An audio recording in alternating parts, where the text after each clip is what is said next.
It's not time for issues of conscience. Issues of conscience are those issues that weigh on people's hearts and minds but have not made it into a resolution to be considered and acted upon by the entire assembly. So issues of conscience are simply to be expressed as areas of concern to the assembly.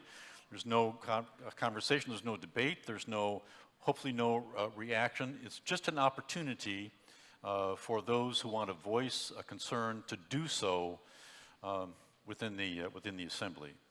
We have several, I understand. Please come forward to any of the mics.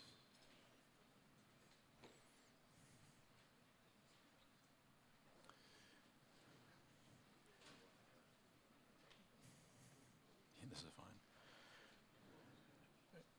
And there will be a 3-minute limit on speaking. Microphone number 2. My name is Chris Schmidt. I'm from Gethsemane Lutheran in St. Louis. We were attempting to arrange for a food bank we work with to receive Thrivent Choice dollars.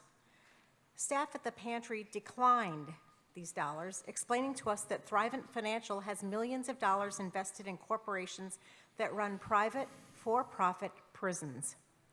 These include jails where mothers and their children are held because they are fleeing violence in Central America.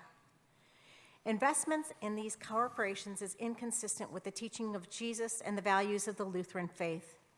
Thrivent Financial, in its own words, says, when it comes to financial services providers, you have plenty of choices.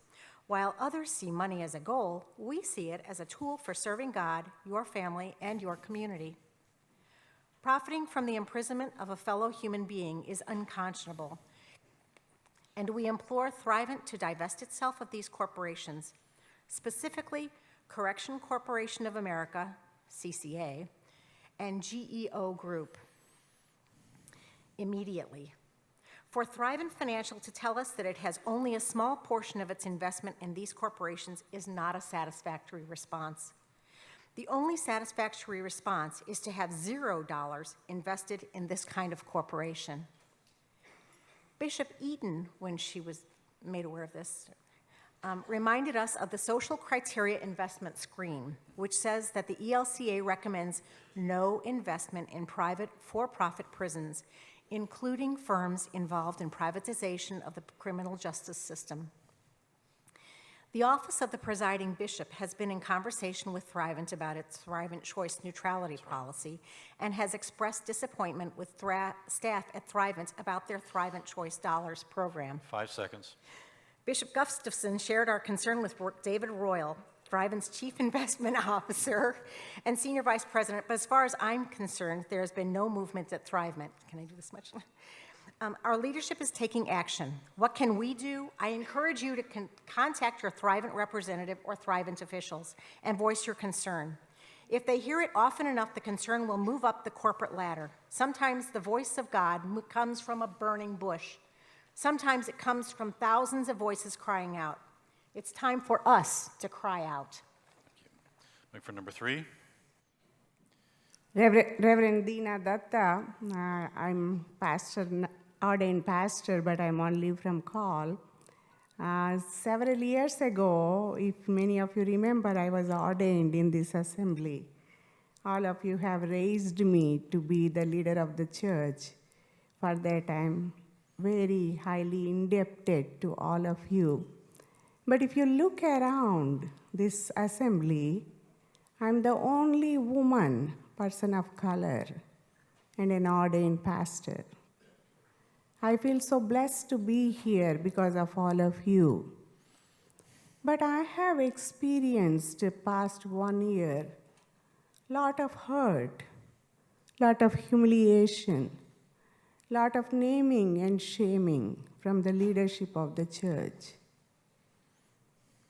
But I stand firm on the faith and the call that I have received to be the ordained pastor of Church of Christ.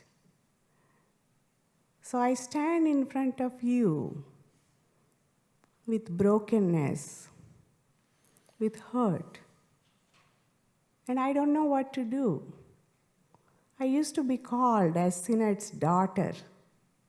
So many of you here raised me up to be the leader. And I just hope I can continue to receive that support and that love from you to continue to 15 be the seconds. one who has called me to be faithful. Thank you so much. Wait for number 2. Bob Deely, First Lutheran Church, Topeka, Kansas. I have an invitation to you, my brothers and sisters, for an opportunity to share in ministry for the support of ELCA seminaries. I believe you have a yellow sheet like this. The invitation is simply this. First Lutheran Church in Topeka will match dollar for dollar up to $5,000, each dollar that is sent to the Synod office for support of Lutheran seminaries. The dollar you send today will be matched up to whatever amount you get, up to $5,000 between now and January 31st. Send those cards and letters and checks